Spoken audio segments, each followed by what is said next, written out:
मैं doctor RC. Agarwal, सहायक प्राध्यापक समाजशास्त्र, शासकीय अग्रसेन महाविद्यालय बिल्हा,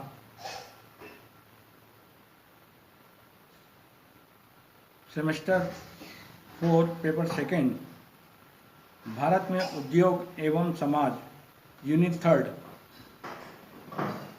जिसमें मुझे विषय दिया गया भारत में श्रमिक आंदोलन का महत्व। 18वीं शताब्दी में इंग्लैंड से औद्योगिक क्रांति का प्रारंभ हुआ। औद्योगिक क्रांति के साथ साथ श्रमिक संघों का महत्व बढ़ा और श्रमिक संघों के माध्यम से श्रमिकों के हितों हेतु श्रम आंदोलन की शुरुआत हुई। हेनिमन एवं जूनियर डेल योडर के अनुसार श्रम आंदोलन का तात्पर्य श्रमिकों के उन निरंतर रहने वाले संघों से है जो केवल श्रमिकों से संबंधित हो तथा जिनका उद्देश्य श्रमिकों की अवस्था एवं स्थिति को सुधारना है। इसी कड़ी में J.R. कॉमन्स के अनुसार श्रम आंदोलन से आशय श्रमिकों की उन समस्त संगठित क्रियाओं से है जो तत्काल या निकट भविष्य में उनकी दशाओं को श्रेष्ठ बनाने के लिए की जाती है। उपयुक्त विभिन्न परिभाषाओं के आधार पर श्रम आंदोलन की एक उपयुक्त परिभाषा हम इस प्रकार स्पष्ट कर सकते हैं।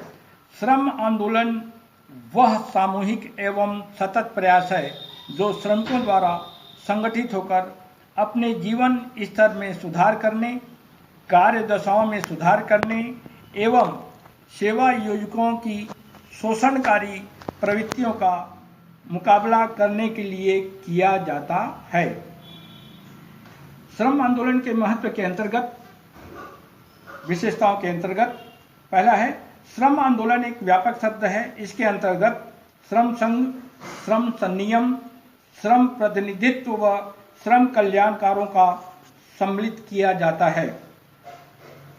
दूसरा है श्रम आंदोलन औद्योगिकरण का ही परिणाम है।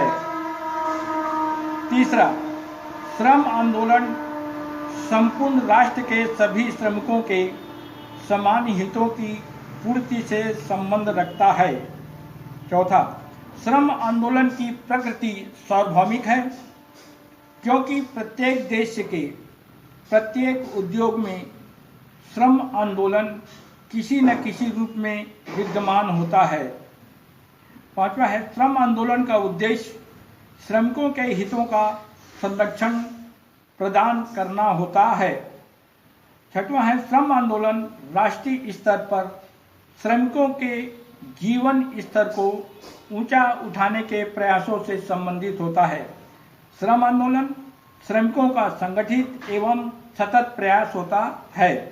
श्रम आंदोलन एक दर्शन है। आठवां है जिसमें समझकर श्रमिक अपना विकास कर सकते हैं। नौवें में आएगा श्रम आंदोलन श्रमिकों में आत्मजागृत एवं आत्मशक्ति का विकास करने का एक सशक्त साधन है। 10वां है श्रम आंदोलन अलग अलग राष्ट्रों में भिन्न भिन्न स्वरूपों में देखने को मिलता है।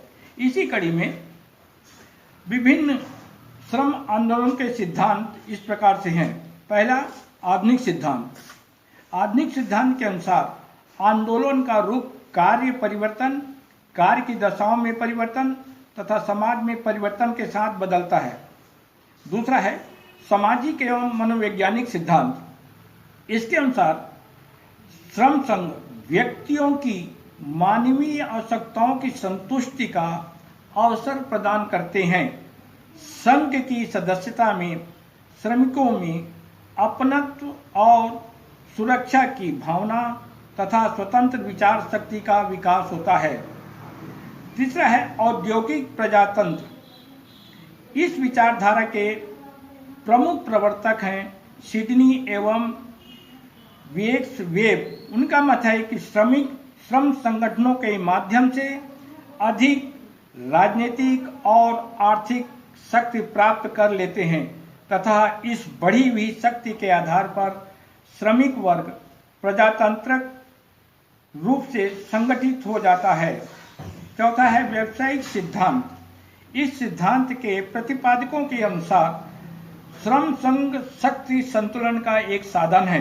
अन्य शब्दों में श्रमिक अपना प्रभाव बढ़ाने की दृष्टि से संगठन की सदस्यता ग्रहण करते हैं। पांचवा, क्रांतिकारी सिद्धांत। महान विचारक कार्ल मार्क्स तथा फ्रेडरिक एंजिल के विचार इस बात की पुष्टि करते हैं। कम्युनिस्ट मैनिफेस्टो वर्ग संघर्ष के लिए पूंजीवाद को उत्तरदायी ठहराता है। भारत में श्रम संघ आंदोलन का इतिहास कुछ इस प्रकार से है। संपूर्ण भारत में श्रम संघ आंदोलन का विकास एवं विस्तार पूंजीवाद को प्रोत्साहित करने वाले औद्योगिकरण के फलस्वरूप हुआ है। भारतीय श्रम संघ आंदोलन के महान विचारक N.M. जोशी ने कहा था कि स्वतंत्र प्रतियोगिता और पूंजीवादी नियंत्रण की वर्तमान औद्योगिक व्यवस्था के अंतर्गत सेवा योजकों और कर्मचारियों की अभिरुचियों से स्पष्ट संघर्ष है।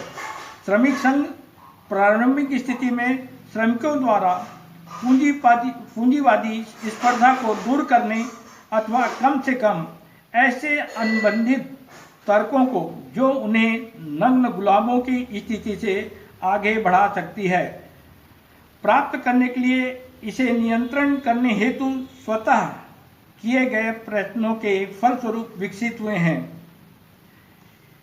भारतीय श्रम आंदोलन को 4 भागों में विभक्त कर इसका वर्णन किया जाता है। पहला है श्रम संघ आंदोलन का प्रादुर्भाव 1857 से 1900। संपूर्ण भारतवर्ष में श्रमिक आंदोलन का जन्म एवं विकास औद्योगिकरण के परिणाम स्वरूप हुआ। सर्वप्रथम वर्ष 1875 में मुंबई में सरोजनी शाहपुर ने श्रम की दुर्दशा की ओर से सरकार का ध्यान आकर्षित किया है। इसी वर्ष मुंबई में कारखाना आयुक्त नियुक्त किया गया। इसके साथ साथ सन 1981 में कारखाना अधिनियम बना।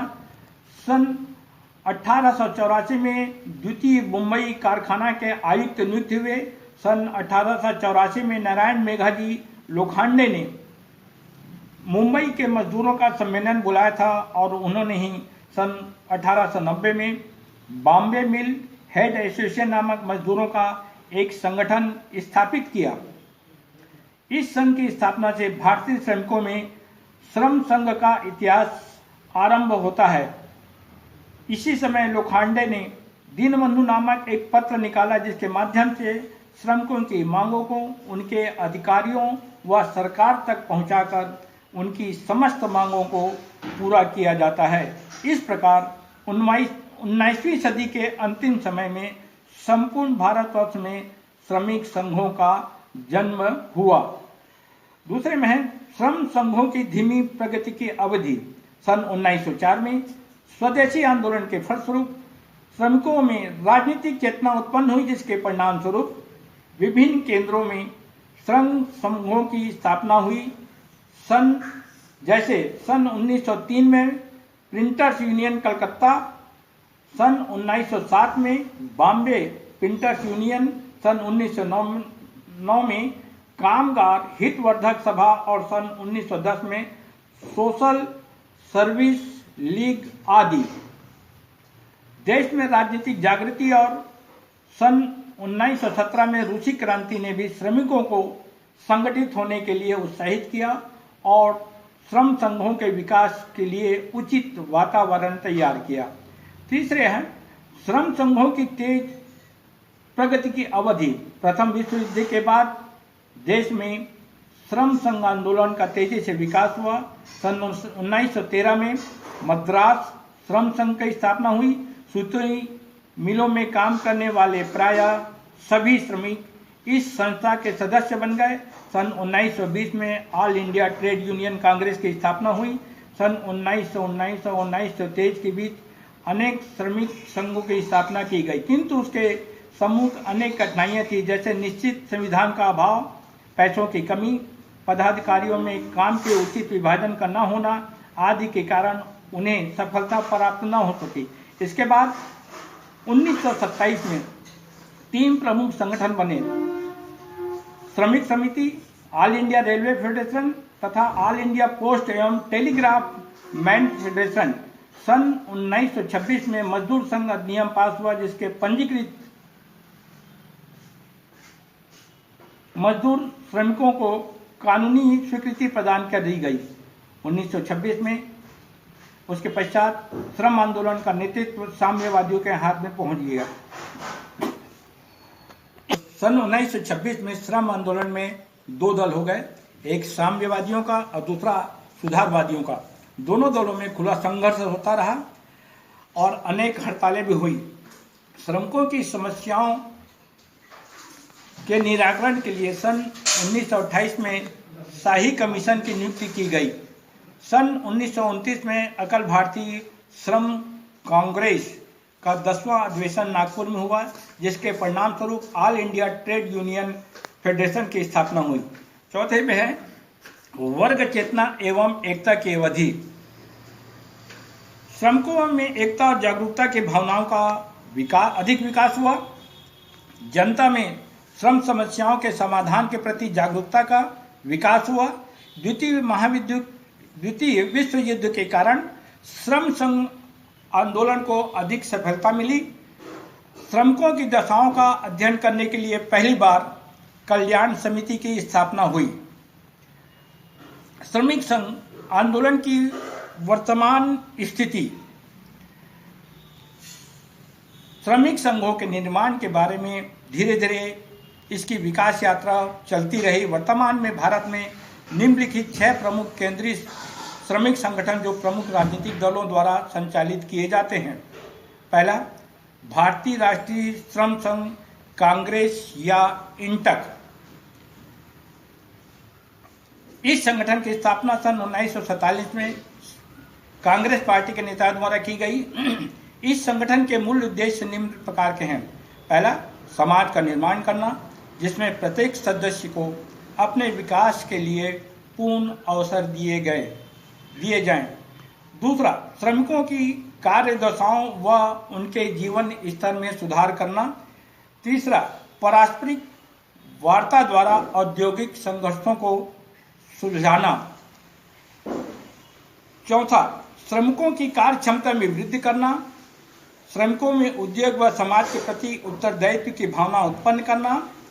छठवां, श्रमिकों के पूर्ण रूप से संगठित करने का प्रयास करना। दूसरा है अखिल भारतीय श्रम कांग्रेस। यह साम्यवादियों के हाथ में। इस संगठन की स्थापना 1920 में हुई। इसके प्रमुख उद्देश्य देश के समस्त श्रम संघों के कार्यों में सामंजस्य स्थापित करना, भारतीय श्रमिकों के आर्थिक, सामाजिक व राजनीतिक हितों की रक्षा करना। तीसरा, हिंदू मजदूर सभा हिमस। यह समाजवादियों द्वारा सन 1984 में स्थापित की हुई संस्था है। इस संस्था का प्राथमिक उद्देश्य समाजवादी राज्य की स्थापना करना है, ताकि श्रमिकों को अपने मानसिक, शारीरिक और आध्यात्मिक विकास के लिए पूर्ण अवसर प्रदान हो जावें। चौथा है संयुक्त संघ कांग्रेस या यूटक। अखिल भारतीय श्रम संघ कांग्रेस के कुछ असंतुष्ट नेताओं ने 30 अप्रैल 1948 को एक नवीन संगठन को जन्म दिया, जिसका नाम है संयुक्त श्रम संघ कांग्रेस। इसका मूल उद्देश्य राजनीति से अलग रहकर श्रमिकों के हितों की रक्षा करना। पांचवा है भारतीय मजदूर संघ। इसकी स्थापना सन 1955 में की गई। इसे भारतीय जनता पार्टी का समर्थन प्राप्त रहा। यूटक के विपरीत यह दक्षिणपंथी विचारधारा से प्रभावित है। छठवां, centre of Indian trade union. वामपंथी केंद्रीय श्रम संगठनों में बढ़ते हुए मतभेद के कारण सीटू की स्थापना को प्रोत्साहित मिला तथा विगत 10 वर्षों में ही इसकी सदस्यता इतनी बढ़ गई कि अखिल भारतीय केंद्रीय संगठन के रूप में इसे मान्यता प्राप्त है तथा राष्ट्रीय स्तर पर विचाराधीन श्रम समस्याओं पर विचार विमर्श के लिए इसे प्रतिनिधित्व प्राप्त है। अन्य संघ जनसंघ अब भारतीय जनता पार्टी द्वारा सन 1955 में भारतीय मजदूर संघ की स्थापना, संयुक्त सोशल पार्टी द्वारा सन 1965 में हिंद मजदूर संघ पंचायत की स्थापना, स्वतंत्र पार्टी व द्रविड़ मुनेत्र कड़गम द्वारा अपने संघ स्थापित किए गए अखिल भारतीय कर्मचारी संघ, national federation of post and telegraph workers, all India workers association, national federation of India railwaymen. भारतीय श्रमिक संघ की विभिन्न समस्याएं भी हैं जो श्रमिकों को आंदोलन करने के लिए बाध्य करती है।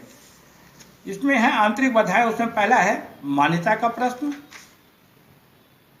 सेवा योजकों की जांच किए गए बहुमत वाले संघ की मान्यता प्रदान करने के लिए मजबूर करने वाले किसी कानून का न होना। दूसरा, इसमें इस देश के उद्योग की व्यवस्था में यह कठिनाई होना कि कोई बात जिसे कानून द्वारा माना न गया हो अवसर सफल नहीं होता। तीसरा है कानून व्यवस्थाओं के कारण पैदा होने वाली कठिनाइयाँ। अब दूसरा, श्रमिकों की अज्ञानता तथा अशिक्षा। तीसरा, संघों का छोटा आकार। चौथा, श्रम संघों की बहुलता। पांचवा, श्रम संघों की कमजोर वित्तीय स्थिति। छठवां, दोषपूर्ण प्रशासन। सातवां, अंतर संघी एवं संघों के सदस्यों के बीच प्रतिद्वंदिताएं।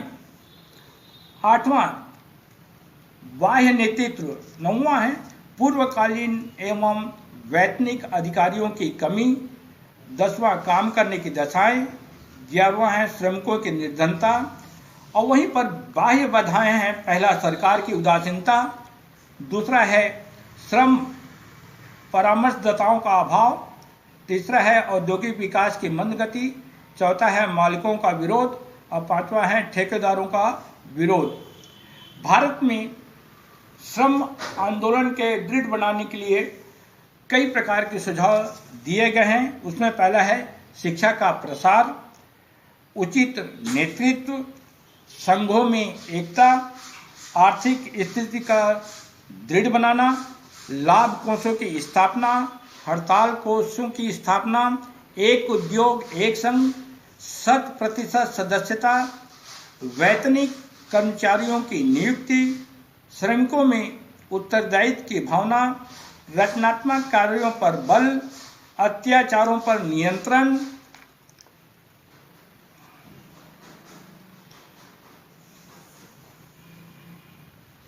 श्रम आंदोलन की वर्तमान में जो आधुनिक प्रवृत्तियां हैं वो इस प्रकार से हैं।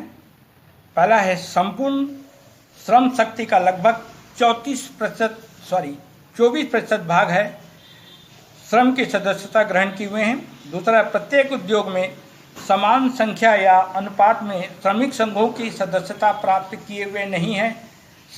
तीसरा है श्रम संगठनों में बाह्य नेतृत्व भी घटता जा रहा है। चौथा, भारत में सामूहिक सौदेबाजी को अपनाया जाने लगा है। पांचवा, भारत में त्रिपक्षीय समझौतों के स्थान पर द्विपक्षीय समझौतों को भी अपनाया जाने लगा है। छठवां, श्रम संघ कल्याण कार्यों में तथा विकास कार्यों के प्रति रुचि लेने लगे हैं। सातवां है श्रम संघों की पुरानी झगड़ालू प्रवृत्ति समाप्त होती जा रही है तथा ये अधिक उत्तरदायित्वपूर्ण तरीके से व्यवहार करने लगा है। श्रम संघों के सदस्यों को नेतृत्व की क्रियाओं का प्रशिक्षण भी दिया जाने लगा है। श्रम संघों में स्वयं भी परिवर्तन आया है और वे अब नए नए कार्यों में जो श्रमिकों के लिए सरकारी वो करने लगे हैं। 10वां है श्रम संघों के प्रति समाज का दृष्टिकोण भी सने सने बदल रहा है। पहले जनसाधारण की श्रम संघों के प्रति यह धारणा थी कि ये अशांति उत्पन्न करने वाली संस्था है, जबकि अब इन्हें प्रगति के रूप में देखा जाता है। इन व्याख्यान को औद्योगिक समाजशास्त्र कैलाश पुस्तक सदन भोपाल के अंतर्गत जो राइटर हैं प्रियंका डोंगरे एवं रिया खत्री एवं भारत में उद्योग एवं समाज डॉक्टर अमिता सिंह। विवेक प्रकाशन की बुकों से देखा जा सकता है। उसी प्रकार से doctor Sudhir Rajaram Deore, doctor DS Baghel, AP Srivastava, Tamrakar, Riya Khatri एवं प्रियंका डोंगरे विभिन्न लेखकों के बुकों से भी इसका अध्ययन किया जा सकता है। बहुत बहुत धन्यवाद।